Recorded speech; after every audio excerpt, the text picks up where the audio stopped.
Hello lovely people, welcome back to my channel. I hope you are all well. Today we're back as kind of promised in the last video with a nervous guide video. Hopefully there's a few of these coming up due to me currently being on break, if you will, from work, and therefore I have more time for theatre. Jazz hands. But as you can probably tell from the title, today we are going to do the nervous guide to a little show called Mary Poppins. So if you want to know everything about the show before you go, stick around and we'll get into it in 2 whole seconds.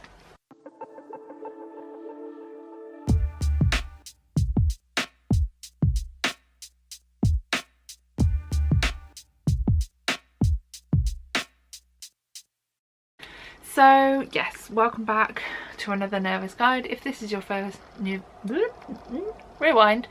If this is your first nervous guide video, let's just quickly let you in on the full spiel that I do in every single video. Ready? For every show that I see, I try and do 2 separate videos, time permitting. 2 separate videos are thus: number 1, this is the nervous guide video. This is everything you need to know before you go in. So things like sensory and content warnings, anything about my view from my seat and about the theatre itself, and I'm going to add in something to these nervous guides. We'll get into it at the end if I remember. But yeah, basically nervous guide, anything you need to know before you go in, because sometimes it can be a bit anxious. It can make you a bit anxious, should I say, to go and see theatre for different reasons. So this hopefully alleviates some of that. The second one is the review. The review is always put in inverted commas because at the end of the day I am in no way professional. I sit in front of a camera and talk and say things I enjoyed about the show, things I maybe didn't enjoy about the show, some things that confused me about the show, but out of hell. And that is pretty much that. So without further ado, let's get into it. Let's talk all things Mary Poppins. Ha! So where are we going to start? Let's start with seat for this. She says, knowing full well she hasn't remembered where she was sat. Talk amongst yourselves. We are back. So for this show I sat in K49 in the front circle at the Hippodrome, where it currently is being shown at the time of me filming this video.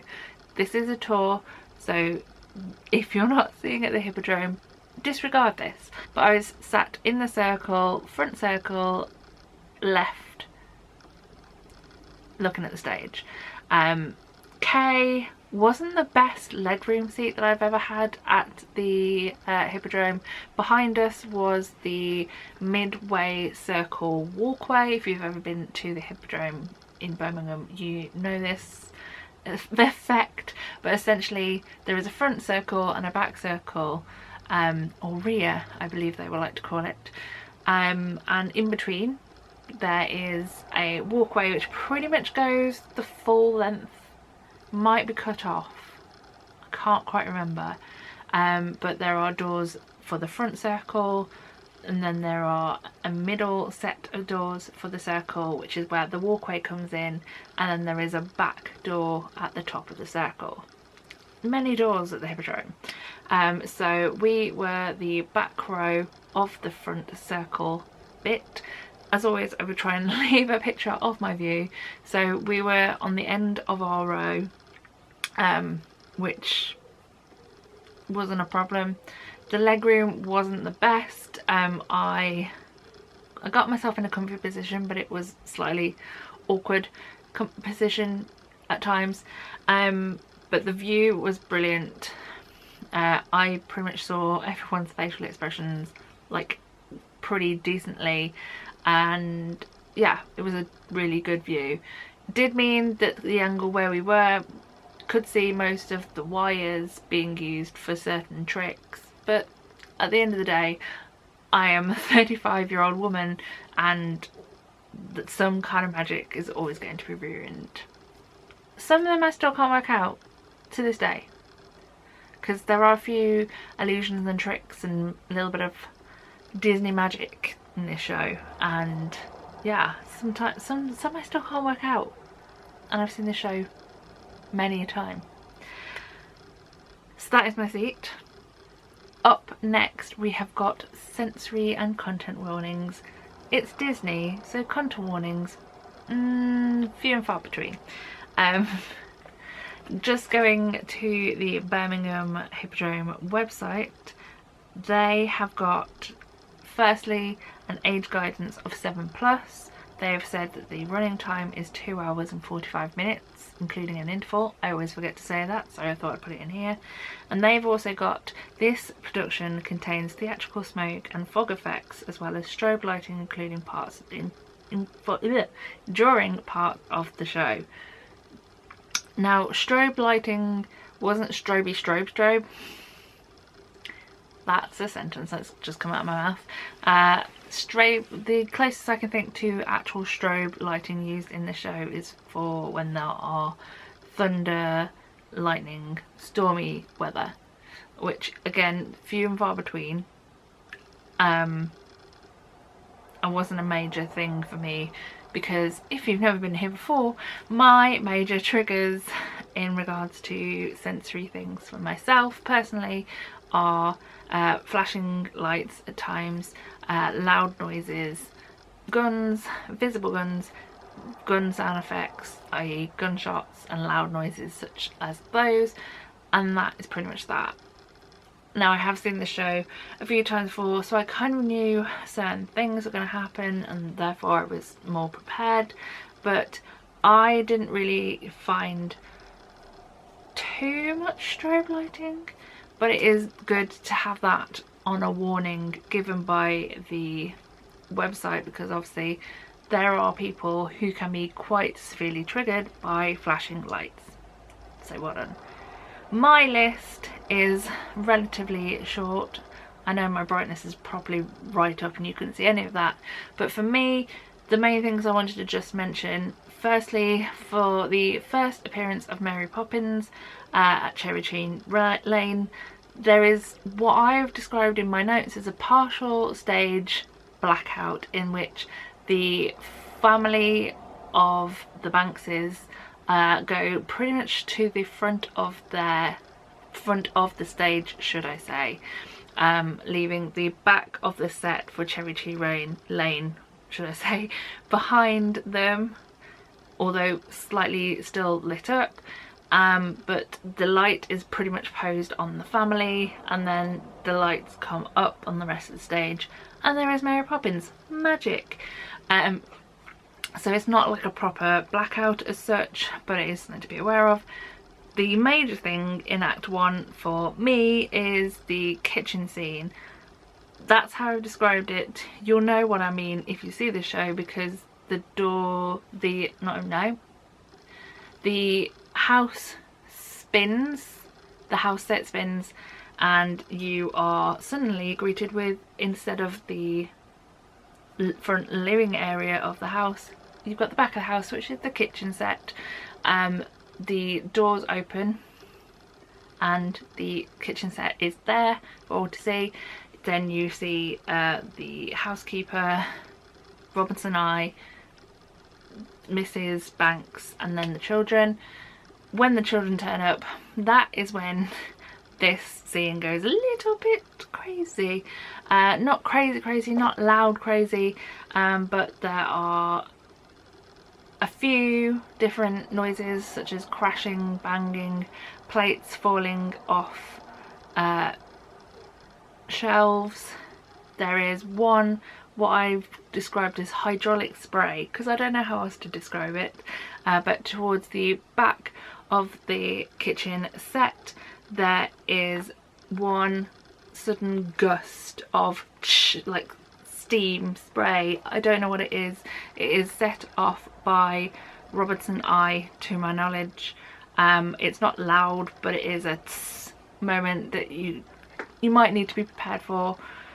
All this also happens whilst there is music playing, so the orchestra are playing whilst this is all going on, so that kind of helps to take some of the noises out, but they are noises and it is a bit chaotic for a couple of minutes, so I did want to make you aware of that.